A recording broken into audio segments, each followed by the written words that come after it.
അമൽ നീരദ് ചിത്രം ഒരുപാട് പ്രതീക്ഷയോടുകൂടിയാണ് മലയാളികൾ എപ്പോഴും അമൽ നീരദ് ചിത്രം എന്ന് പറയുന്നത്. ആൻഡ് അമൽ നീരദ് ഫിലിം മമ്മൂട്ടിയില്ല, മോഹൻലാലില്ല, യൂത്തന്മാരുടെ വിളയാട്ടമാണ് ഈ വട്ടത്തെ അമൽ നീരദ് ചിത്രം.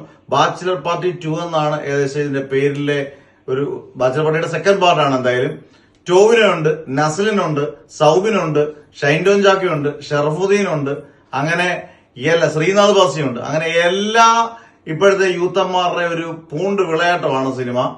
ഈ സിനിമ ഒരു ആക്ഷൻ രീതിയിൽ തന്നെയാണ്, ജോണറിൽ തന്നെയാണ് ഒരുക്കുന്ന സിനിമയാണ്. ബാക്ക്ഗ്രൗണ്ട് സ്കോർ നമ്മുടെ പ്രമേഹത്തിന്റെ ക്രിസ്റ്റോ സീവിയറാണ്. ടെക്നിക്കൽ ടീം എല്ലാം വിവേക് ഹർഷൻ ഒക്കെ ഉൾപ്പെടെയുള്ള ടെക്നിക്കൽ ടീമിലെല്ലാം സൂപ്പറാണ്. പിന്നെ ബേസിക്കലി അമൽ നീരദ് ഒരു ക്യാമറാമാനാണ്. എന്തായാലും യൂത്തന്മാരുടെ വിളയാട്ടം കാണാം. 1-2 മാസത്തിനുള്ളിൽ ഷൂട്ടിങ് പെട്ടെന്ന് അമൽ നീരദ് തീർക്കുകയും ചെയ്യും. റിലീസ് നല്ലൊരു ഡേറ്റ് വെക്കും. എന്തായാലും ഗംഭീരമായിട്ടൊരു സ്റ്റൈലിഷ് ലുക്കുകൾ ഇതുവരെയും പ്രസന്റ് ചെയ്യാത്ത രീതിയിലും ഇവരെ എല്ലാം നമുക്ക് യൂത്തന്മാരെ എല്ലാം നമുക്ക് ഒരുമിച്ച് സ്ക്രീനിൽ കാണാം.